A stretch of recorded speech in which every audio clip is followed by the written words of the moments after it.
Okay. Okay. Go live. Okay. And there is. There it is. The video. It's the video. Now we need to get people there. We need to get people there. Oh, look. Tousled. It's a tousled kind of day. And I'm going to tweet out that we're doing this. Mm-hmm. And I'm going to retweet it. You're going to retweet it after I've tweeted it. I'm going to find the link to it. I'm going to make sure that it's working. It is. Look, I'm watching it right now. Who knows if anyone else is? Who knows? I mean, I guess we can know. There are 7 people here. Hi, guys. Hello. We're getting started. We're getting started. Happening. I'm going to tweet this. Work, you know? On my computer. This is a real glimpse behind the scenes. Via the internet.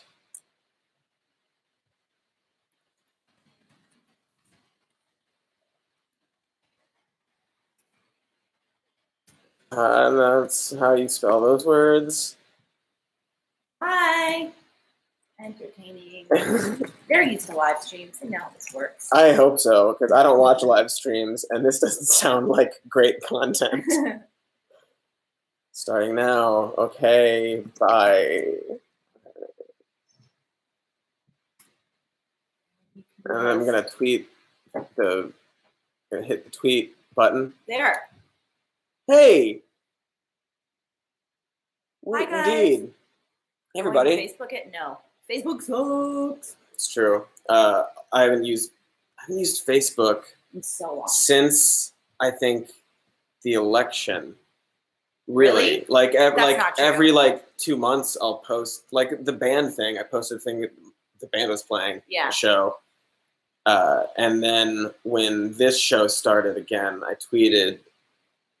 That's not even the right word. I posted something on Facebook about it. Yeah. But I was very active leading up to the election, and then I just stopped. Yeah. No, I it's just miserable.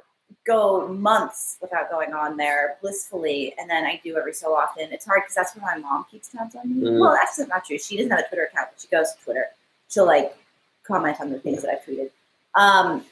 But it's there's nothing for me there. I need to download it. I'll do that thing where you download all of it. Because I was trying to download everything individually, and it was annoying. Yeah, I need to find out how many phone calls and texts they document. Oh yeah, that's all of them. Weird. If you have an Android, they have it all. Now, if I pull this up, do I get to see all of the chat things? I think so.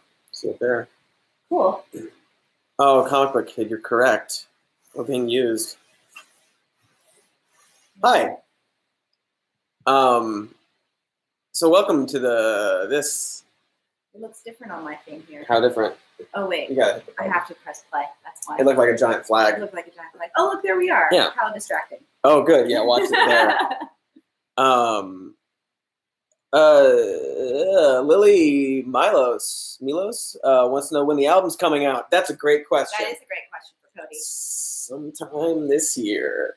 He's got some random demo tracks. I do have random demo tracks. You could post that. So this has nothing to do with the news. My band is with Daniel O'Brien of Crack.com fame, Abe Epperson of Crack.com fame, Brendan Carter of Crack.com fame. And we have been in a band for many years. And it was mostly played 2 shows, we played 3 shows. 2 shows as that configuration, yes. And one of the because one of them was the Coffee Party. But, yeah, and that was Brendan was not there. But they played 2 actual shows. We played 2 shows, very good. And we're going to we started recording and then sort of fell off. We have some scratch tracks down, and we're gonna get back in there.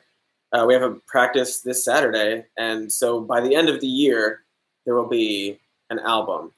In the meantime, there's this. Check out thebernards.bandcamp.com. My old band. Oh yeah. We were also good, but also children. So it sounds like we were children. Mackenzie Chill wants to know how DOB felt about ABCD. We have not broached that subject yet, so we'll see. I'm not seeing the questions you say in real time, so this is unhelpful. Oh, sure. Let's get to the Patreon questions that people posted yesterday. Oh. On the post about it. A lot of people asking what happened at Cracked, and I'm going to pass. Can I talk about it? No. On that question. They're not allowed to talk about it, unfortunately. You can on a separate live stream on your personal account. But I'm saying that, and that's the end of the story for now. Maybe I can spill the beans, but it doesn't feel like my place. So, because everyone thinks that I was hired, that I was a contract employee. So when everyone got fired, I didn't get fired. So I'm not under the same contractual obligations, but it's not my place. I love everyone there, and they are good, talented, smart people whom I love dearly. Hey, Cody and crew. Hi, Steve Thomas. Hi. Quick one. Do you have a good feeling about any of the possible candidates for the Dems in the upcoming midterms or for 2020? I'm mixed. There are some people I'm excited about. Jess Phoenix. I don't know. She's a scientist who's running in a district in California. I didn't prepare for this, and I think for like Senate. Congress. For Congress, yes.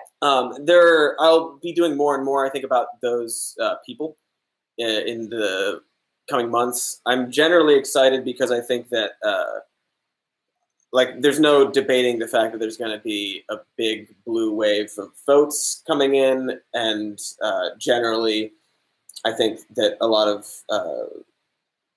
Republicans will lose, but I am also worried that there's not enough that has been learned about what people are looking for in candidates and what the issues really are in today's climate. And as we've seen so far, people who've sort of pushed farther left still do well, and people who don't necessarily do well, or like they barely squeak by. And so I'm worried that there's going to be still a lot of establishment push that won't, they'll win, but they won't do it. Yeah, I mean, certainly in some districts, in some areas, I think that we can hope and push for California or other more liberal states to really lead the way on that, ideally. And like some areas won't. But I think this person was talking about presidential. Or was it not? Oh, well, midterms or 2020. Midterms I'm excited about just in general because we're going to get a lot of people out. I'm just sort of still concerned about who we're going to put in. Yeah, what candidates are going to be. Because I lean towards your thinking. Like, I was of the old, I've changed my ways over the past year. I used to be more of a incremental change person. And I've said it several times, when we've tried my way, that doesn't work. So I'm interested in seeing your way. But I think, some districts are going to be harder. They'll be harder, but I think even in purple districts or red districts, I just want people to get that it doesn't fucking matter. Believe in something and be passionate and proud of the thing you believe in that's going to help people, and say it out loud and just say it. It doesn't matter. There are no rules anymore, because look what happened and look who's in charge. You can say what you want, and you don't have to be as careful. You don't have to go through that. There's that. I think most politicians have this sort of thing in their brain that they hear a question and they hear it and they internalize it, and then the gears start turning. Well, how do I answer this? Okay, what do I really say? How do I say this in a way that's palatable, that can sort of spread to left and right and get a lot of votes, as opposed to, hear the question, here's what I think about it. And I think more people need to be able to do that. I've used this example before. There's a speech Bernard Sanders was giving, and he was in the middle of the speech and he's talking about something else entirely, and he briefly mentioned pipeline, and then someone in the crowd shouted ban fracking, and he stopped in the middle of a sentence and he said, "Damn right," and then he kept talking. And that's the kind of earnest, real reaction from someone that you want to see. It's not just a prefabricated talking point. Or it's no, you heard a thing. You want to see the authenticity. Yeah, that was what drew me to. This is what drew me to Bernie. Because people don't want to be politicians. Sure. Inherently authentic, a lot of good politicians, but we're seeing more. Yeah, I hope that turnover, and it's going to take a while to get it. And I think that we are on that way. That train of getting something like a party that's really liberal, but it's going to take a while. I don't think that this is. Yeah, and that's true. It's just a bummer. It shouldn't Nancy take Pelosi so long. Might not, yeah. I just mean it takes a while to get this change. Yeah, and there are people that are resisting that change. Some because of who wants to give up power, but also just because it's the way it's been for so long. Yeah. And people, I think, are still scared of talking about the real things that people care about. Donald Trump, who's the what is he? Whatever he is, he said a bunch of stuff, and some was racist, some was just stupid, and all of it was bad. A lot of it's lies. And a lot of it's lies, but a lot of it was sort of capitalizing on a message of helping the working class, which he just said. But if you say it and you mean it, I think that is enough for people. That's why people voted for him. They're tired of they didn't even care how he was going to do it. No, they're tired of the establishment. They're tired of feeling left behind.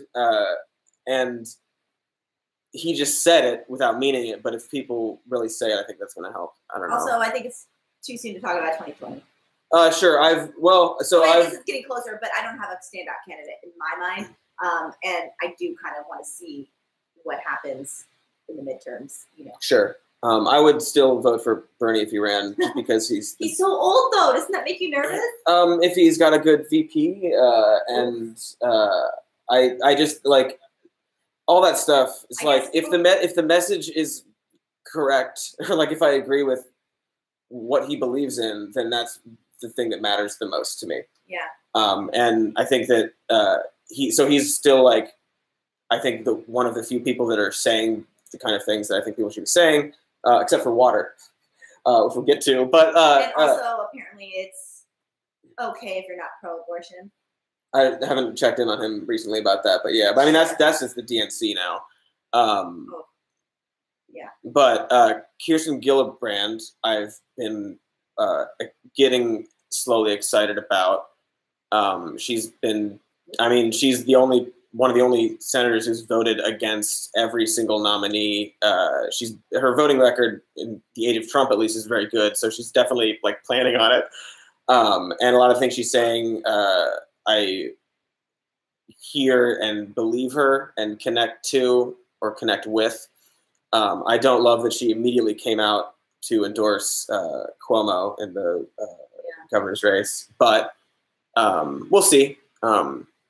I think so. Yeah, I would prefer Bernie or someone with that kind of message. I think she's the most likely to get the nominee or the nomination and win for a lot of reasons. Over Bernie, if you was for now, I think. I don't know how the primary will play out, but I think that of all the candidates, I think she's got the combination of all the things people would want, and as shitty as it is, she's a woman, but she's a blonde woman, and they're she's palatable. There are a lot of things that a lot of the sexism that occurred in 2016. I think there are things about her that will help. We're not pro Joe Biden over here. No, not on that wagon. For many reasons. I'm gonna. Oh my God! Have you been reading? No, I can't. I don't get updates. Oh God. This is hard. So thanks for listening. We shouldn't go away from this. Recracked. Was there at least one lightsaber duel? We had many lightsaber duels in many of the shows we made. Well, actually, just a couple of them. Jedi School. Yeah, Adventures in Jedi School is a show that we made 5 or 6 years ago, and I fought Michael Swain with a lightsaber. I believe Soren was involved. Katie, you were there. I was there. I got yeah. I didn't lightsaber anybody, but I did do some cool. Yeah, you got some Force powers in there. Some Force powers. Yeah, check out Adventures in Jedi School. It's really stupid. Why can't I see all these things? And YouTube link. I think it's just because so that's the thing. We'll address that. Best album of 2018 so far. Mine that hasn't come out yet. Future collab ideas brewing. Taylor Carriage. Also, aside from some more news, are any other shows you've got planned? Well, the podcast. The podcast, even more news. For everyone who's listened to it already, thank you so much. That's great. We are thrilled. It's going to be a lot like this, I guess, just chatting and talking. The audio will be much better. It will be much better. Nick Mundy, shout out to Nick. Has been helping us with everything, and he got us hooked up with some good gear, so it'll sound better. Yeah, it'll sound much better. So there's that, some pipeline. And there will also be more segments on that. I think we mentioned on the podcast, Robert Evans will be on regularly to sort of talk about the Middle East and what's going on in the Middle East. Because I agree, that people don't care. And it's important to stay up on what's going on. He goes over there a lot. He visits the Middle East and gets shot at and does some really incredible work there. So he's going to pop in and do updates about that. We're going to trick you into listening to it. And other people too. We've got a large community of people with a lot of important things to say that you know and love already. So we'll definitely be inviting them in to be guests on that. And then down the line, I think that the first goal, right now, obviously the show is 2 times a month, the video component, and we'd like to work out to be more than that because there's a lot of news to get through every week. But it's expensive. We got to hire people to direct it, and we got to rent the gear and get an editor and do all these things. And so we're building up to that. And I think down the line we are interested in exploring having standalone segments or guest people doing stuff, but we don't want it to compromise the tone of Cody's show, Cody's Shody. So it's really important to keep that. And so we've only got 2 episodes of this new one up, so we're going to do that for a little bit and then maybe expand. Yeah, I think there will be other things in terms of the main show. I don't think that will change much. It'll evolve, but it's difficult. You could add correspondence or something if it pertains, but that's not. This actually ties into a question that I received from my father via text message. Hello, Chuck. Hello, Chuck. Thank you for being a patron and texting me. What is your research process and how long does it take to put together a show? Great question. So along with the adding correspondence to the show and things like that. So this is a longer process now. It's every 2 weeks instead of every 1 week. But basically, I sort of absorb the news over many days and sort of spend much of my time scrolling through Twitter and reading different people's opinions and clicking on links and reading articles and then clicking on links in that and reading studies and sort of just letting the web expand and grow. And that sort of happens over many, many days. And then as the shoot date gets closer, I pace a lot and think about what has happened. And he does pace a lot. I pace a lot and just sort of do that for many hours and by myself in a room. And it all sort of coalesces, sort of comes together. I try to make sure that there's some sort of thematic link or thesis tying the whole thing together, which has worked out so far. I hope it continues to. But then I sort of just spend the next couple of days regurgitating it out. I just absorb it for a week and a half, and then I puke it out and shape it and form it into some sort of cohesive. Yeah, and then it's hard because then sometimes there are pieces of news that you're like, oh, this is important, but I'm going to put a pin in this for right now because I think it's still developing. Okay, there's a story already, but you can tell that there's a bigger story. What was it, the one last week that we cut or we didn't end up doing? Yeah, there's a short segment about Jeff Sessions firing Andrew McCabe. Yeah, and then it was revealed that Andrew McCabe at one point was investigating him for the exact same thing that he got fired for. Yeah. So because he was investigating Sessions because lack of candor. Lack of candor, that's the phrase, for not disclosing his meetings with those Russians during the election, and then for some reason didn't find him guilty when obviously he's guilty. Lack of candor. So that's interesting and that's confusing, and it kind of got, that detail of it was kind of like brushed over, or it was an aspect of it, but you can tell if there's something bigger here. And so we're like, okay, that's a good thing to cut, and we'll put a pin in it and know that we'll circle back at another time, and we can tie this together better. Yeah. So probably maybe talk about that. There was another one in the first episode.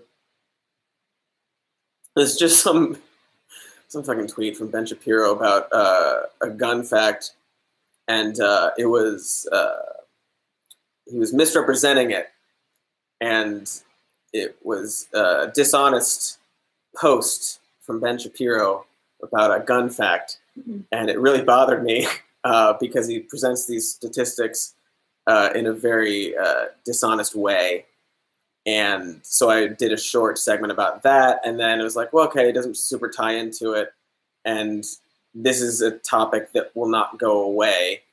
And so that was cut, and so now it's sort of going to be collected into a bigger episode about the gun debate, but also a lot of the dishonesty in it. And I wrote an article for Cracked many years ago about like the meaningless arguments against gun control, and all of it is still relevant. And then the original iteration of this show from last year, there was another episode, something called like "Why We Can Never Actually Talk About This Subject," and that's all still relevant. So that'll be another thing that we do. So in terms of having like correspondence on it and things like that, right. It's just the way the show develops over those however many days doesn't lend itself to that, because it's always sort of ends up being, okay, here's all the stuff, and then it happens, and like the night before I'm writing it. So if we do a correspondence thing, it has to be a calculated decision of like, we're going to shoot a separate thing. Yeah, and like have that person like work on that, develop it for a little while, whatever that may be, and then shoot that. But we don't want it to detract from like what this process is. Right. I think shoehorning that into that show would make it not that show anymore. Even we did last year. Thomas Ryman wrote a piece where he was a correspondent. It was about Mar-a-Lago and sort of the fake history that the president has created for it, including the Time magazine cover that he has hanging there that doesn't actually exist, and the sign about what is it? It's like the River of Blood. It's a fake battle from the Civil War that he made up and put a plaque by a river. It said, "This is where the River of Blood was," and like many historians point out that never happened. That's not a thing from the Civil War. And his response, I believe, was, "Oh well, that's just, I mean, there were a lot of battles in the Civil War. I assumed that there was one nearby, and blood went into the river." So that's how history works, to him. And so Tom wrote that piece, and that was like its own separate thing that he wrote over time, as opposed to what's the past week that happened, and how can it be presented in a way that has that sort of underlying thread or thesis going on. We did have a fun idea to send, again, shout out to Nick Mundy, send Nick Mundy out and do, if you don't know him, he's hilarious, Google him. He did these really hilarious interviews with The Rock, and he's a funny character actor. So, like, we're floating around fun ideas like that. Like, here's a special segment that's independent. Yeah, where he interviews Adam Schiff or whoever. Yeah, which would be great. Or whomever. Whoever you want to express it. Yeah. So, yeah, there will be, I think the show will not change, but there will be other videos sort of expanding the idea of the perspective and the view of this. Yes. Yeah. So some more news has a perspective, and that will expand with more people and segments from the main show. If you get our drift. All in due time. And in terms of collaboration, the second part of that question, one thing that I've been talking to, again, Abe Epperson of Cracked.com fame, and currently Small Beans, patreon.com/smallbeans. They're making a lot of great sketches. I was in one over the weekend. You were in all 6 of them. Yeah, it's going to be really fun. Go check it out. If you have more Patreon money to spend, that's a good place to They're doing a lot of fun stuff, and they're just building sort of the version of video that they had started at Crack before with Those Aren't Muskets. And they're starting anew and just getting back to their roots, which is a lot of fun.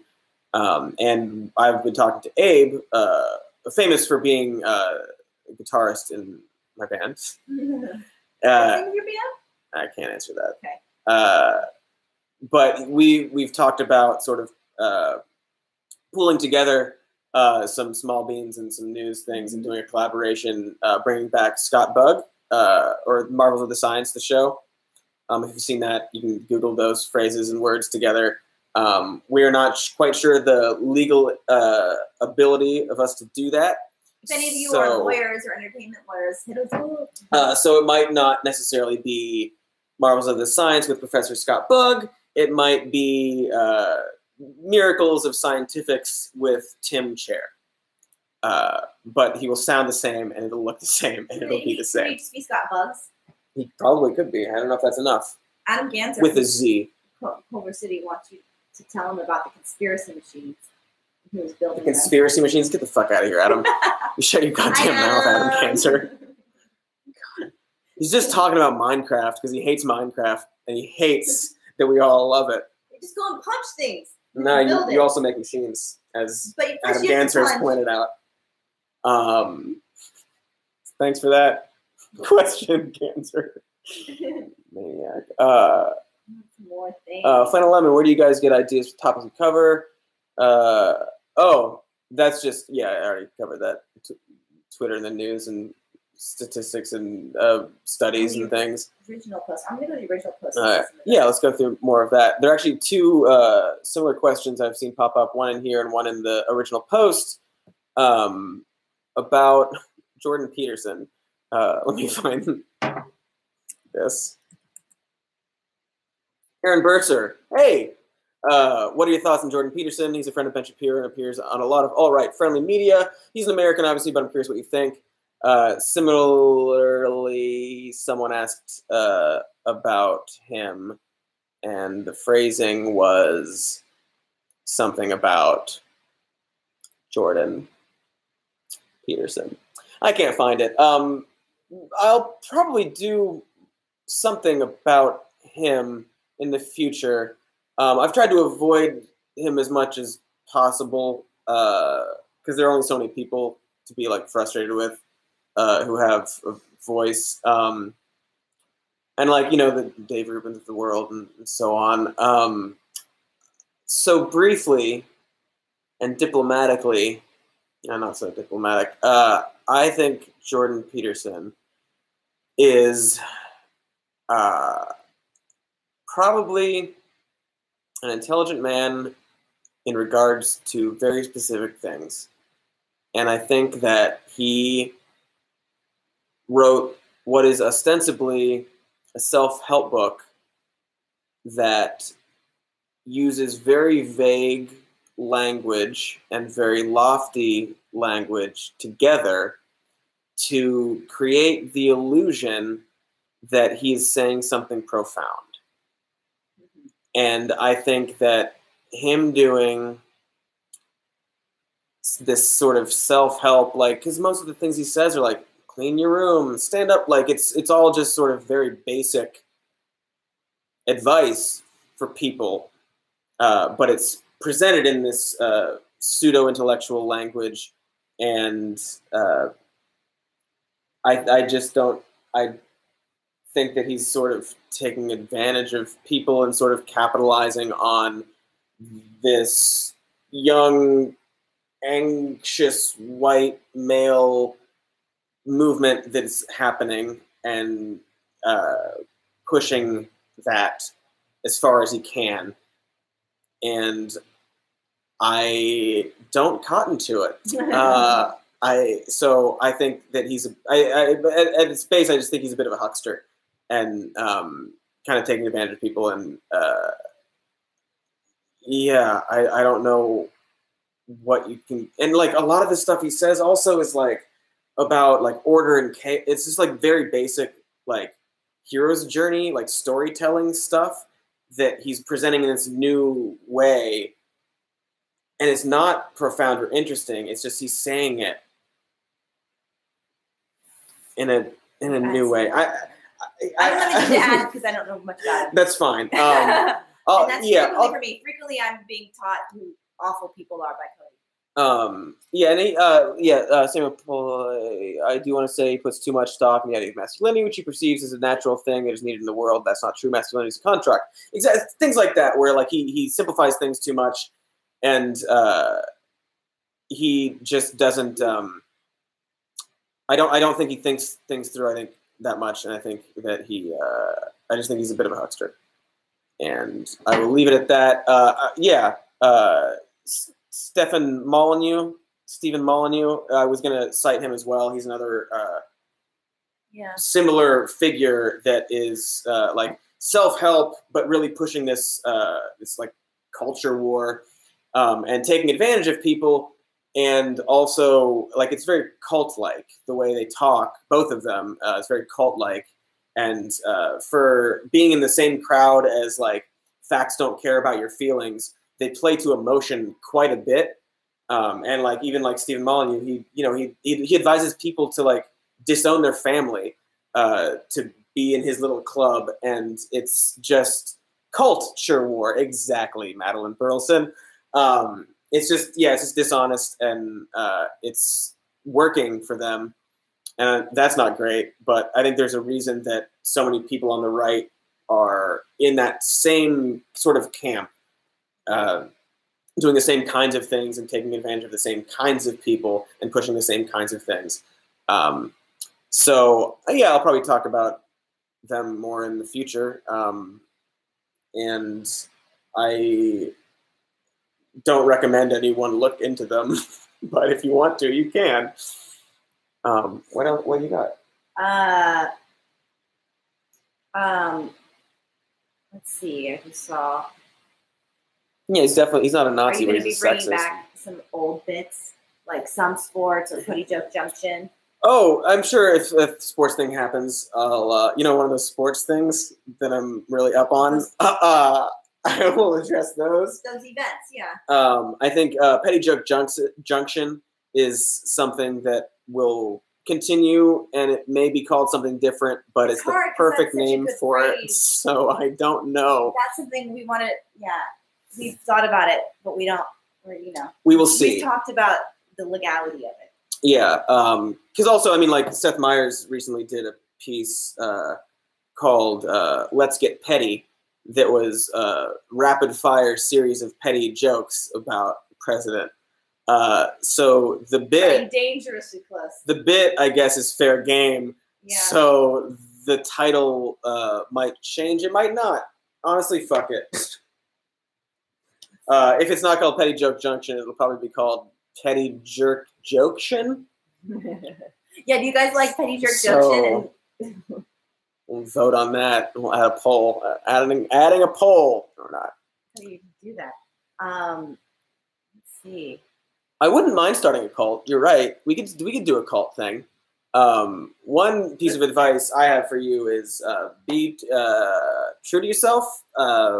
Make sure you take responsibility, and posture is important, and give me your money because I told you that. And also, Frozen is propaganda, telling little girls that they can do whatever they want. You got what? It's just more Jordan Peterson stuff. Do you have any boundaries that you set up for yourself about how much of your personal beliefs you're willing to express in the show? I'm thinking, no, this is from Bryn. I can't pronounce your last name. Niebuhr?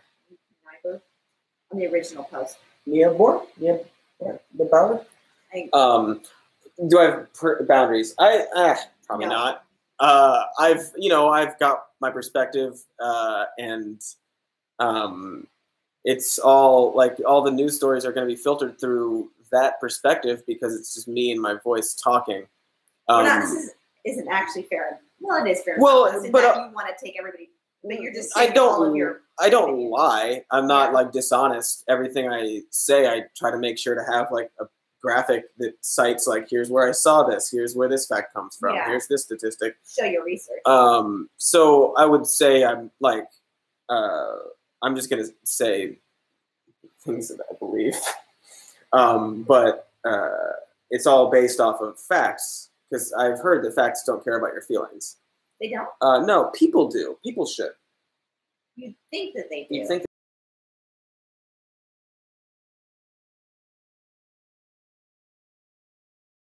Easy Joe oven? Like Easy Bake Oven? Yeah, Easy Jake Junction. Think of that. Yeah, I think Petty Joke Junction isn't bad. It's not bad. But Petty Joke Junction is perfect. Again, if you are in entertainment law of some sort, let us know if we have a problem here. Yeah. With Petty Joke Junction. Yeah, I don't know. I believe in honesty and helping people. So sue me. If that's I don't know if that's biased, I guess I am. Don't sue me. Don't do it. Your Patreon money is great, but it's not going to cover a loss. Don't sue me. Thank you. Yeah. Gonna go to some more Patreon questions down here. Any word on the Neohogs' latest travels? I do see wild boars still appear in the news every once in a while. Do they really? Yeah. I haven't seen it lately. Yeah. That's wild. It is wild. Wild boars. Yeah. It's still out there. It's still wreaking havoc. It's still going to destroy us all. That was so funny. David Bell wrote that. Yeah, right? David Christopher Bell, who I will take this opportunity, is working with Tom Ryman at Gamefully Unemployed. You can search for them on Patreon as well. They've got a Twitter. They've got a Twitch. I play games with them sometimes. Sometimes they're video games. Excuse me. Sometimes they're board games, but they're never board games. And they're both very talented, funny people, and you should support them as well. They will both be writing for the channel in the future. I wanted to make sure I could pay them. They didn't seem to care because they said they miss researching and writing and having the catharsis of yelling about everything. So they'll be working in the future. Like I said, Tom wrote the thing about Mar-a-Lago. David wrote, among other things, the Wild Boar episode. Tom wrote other segments as well. So support them and bring them here. I believe they're actually playing a board game now. Currently? At their home, yeah. So if you go to their Patreon or Twitch, Gamefully Unemployed, they'll be playing board games now. I was going to join them, but I'm here doing this with you people. So enjoy that. Brittany Mayfield wants to know if be willing to review the new season of Game of Thrones when it comes back on. I think that's a podcast thing. That's a fun podcast thing. I want to do it. So yeah, I think we'll probably talk about it. We'll probably talk about it. I would probably do it in a separate thing. Segment. I don't want it to be too much of like a half and half news and like no. What shows are good? It might come up. Well, we've already talked about Roseanne. Yeah, but I think that's more politically relevant. I know. But nowadays. It's going to happen. Maybe not an official review, but I'll talk about it. We also talked about back in the day doing a podcast that was a recap of Game of Thrones, but it was as if it were characters in Game of Thrones being like the town criers or something. So like each episode would be like, did you hear like this thing happen? And sort of doing the recap of the first however many seasons. Sketch like that? That we were gonna do a weekly sketch of that. Daniel O'Brien wrote it. There was some sort of a sketch back first Idlewild sketch where it was like everybody the Game of Thrones villagers talking about something. Yeah. We didn't film it though. It snowed. Oh. It snowed. We had to go home. Yeah, check out Adventures in Jedi School where it snows and then we left.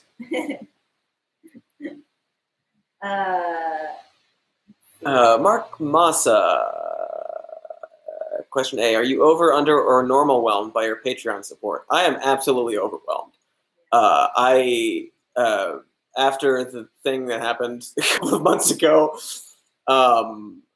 I just kept getting so many tweets and emails and messages from people about the show and the show's absence and asking me to make it again, and kept pointing to Patreon. I was very resistant to Patreon, just in general. I don't make choices or... and I kept telling you to do it. Yeah, and everyone's like, do it. And it became something I realized, I took some time off and I realized, like, that is what I want to do. I don't know the best route. And then finally just like, okay. She's like, post it, do it. So just I did. And the reaction has been overwhelming and overwhelmingly positive, and I can't thank everybody enough for making this possible, because otherwise it wouldn't have been. It takes so much time.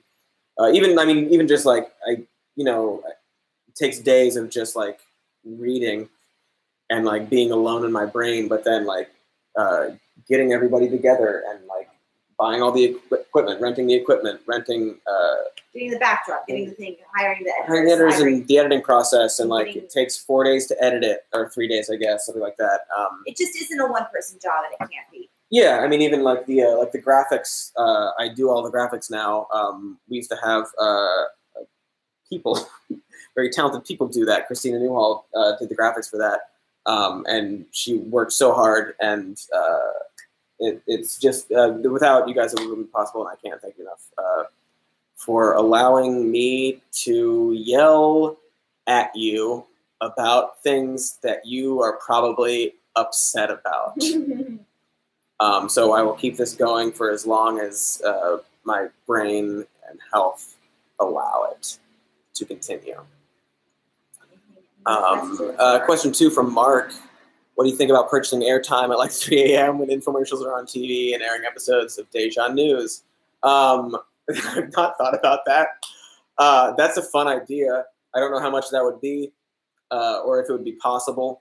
I would consider doing that. I know we're going to be reaching out to sponsors and stations. Like if it was on TV, that'd be great. But that could be fun. That could be fun, but complicated. Sounds complicated. But like right now, this is for everybody here who's supporting this to happen, and it's on YouTube for everybody to see. Because I think one of the things, I'm glad that everybody can see it if they want to. But yeah, maybe in the future we'll put it on at 3 a.m. When the president's waking up to yell at whomever about whatever. Yeah, but I don't think we can buy time on Fox News. Although I've been looking into it, and I'm pretty sure we can buy the trademark for Fair and Balanced. Well, let's get on that. So I'm pretty sure we're gonna do that. Nobody watching this do that first, please.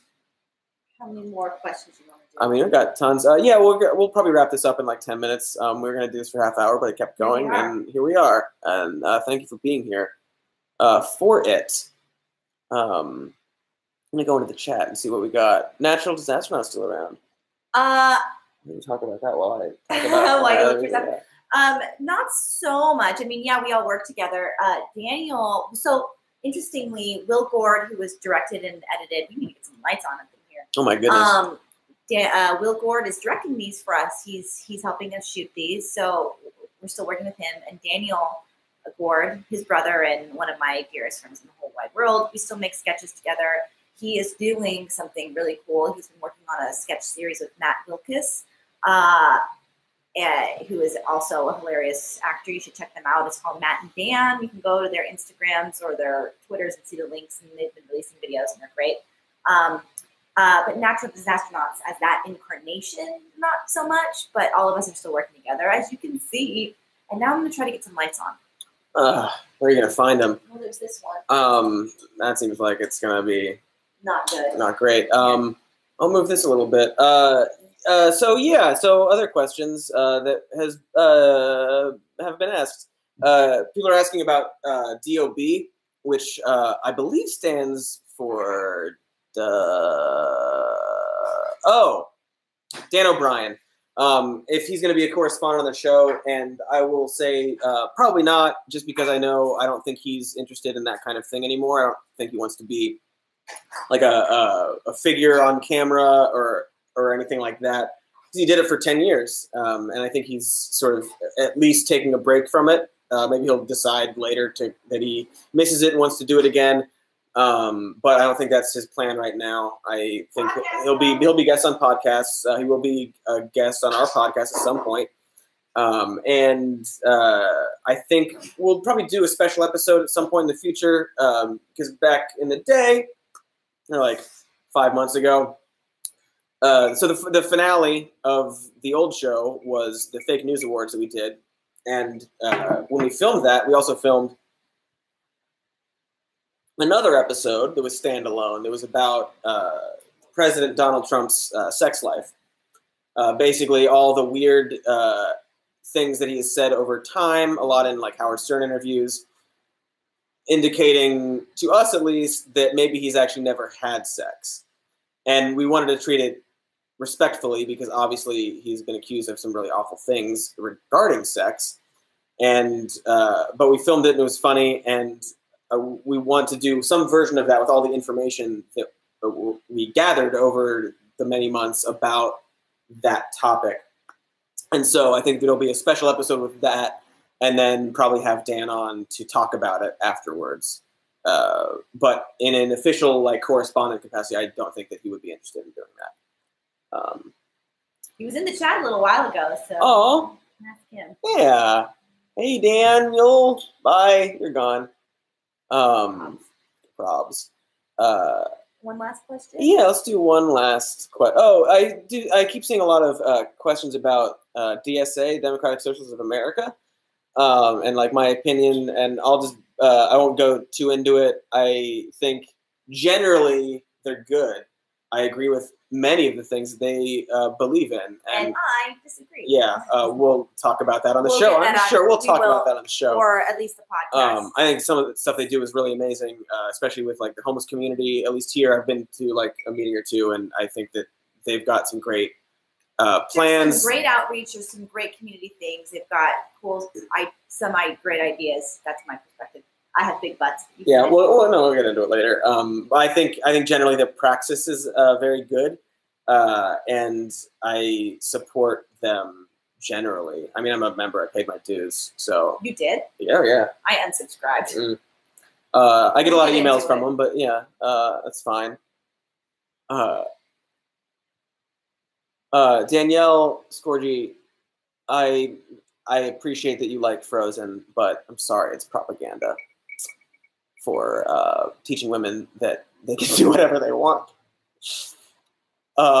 It's a Jordan Peterson thing. It's stupid. I was there. Yeah, you were there.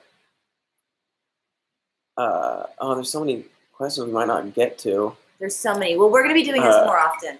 A lot of people saying go on Chapo. I mean, I follow them on Twitter. I don't know if they're even aware of me. I would if they wanted me to, but like, that's fine, whatever. Am I dog whistling the dirtbag left? That's a good question. No comment. One last. Yeah, let's do one last like good one. In relation to the question about the wild boar, any updates on that? Ryan Yantek wants to know if there's any updates on James Cromwell. Remember we did a Crom watch last year. And I guess you'll just have to keep watching and see what that wild James Cromwell is up to. Oh my goodness. Other than more money, what's the best way to be supportive fan? That's a good question to end on. Positive messages. Comments on YouTube help, right? I think so, yeah. Yeah, I'm under that impression. Sharing the video, just the general supportive things, watching it and sharing it. Yeah. Commenting. Watch and share, and comment and like all the YouTube things. And just keep coming back. Hopefully I don't disappoint you with the words that I say. Yeah, I think you will. It's getting so dark, so we're just going to go. It's getting dark, yeah. Thank you so much for stopping by. Yeah, well, it does look a little better. Yeah, we'll set it up a little, brightness it up a little bit. We'll be doing this pretty regularly for patrons, so thank you for stopping by. And stay tuned next week for another episode of the podcast. And the show. And the show, which we'll be filming next week and will be coming out again on Sunday. Yeah, subscribe on iTunes and on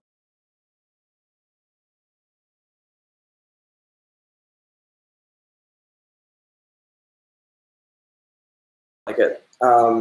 Yeah, thanks so much. We'll see you in the future. Love you. Bye.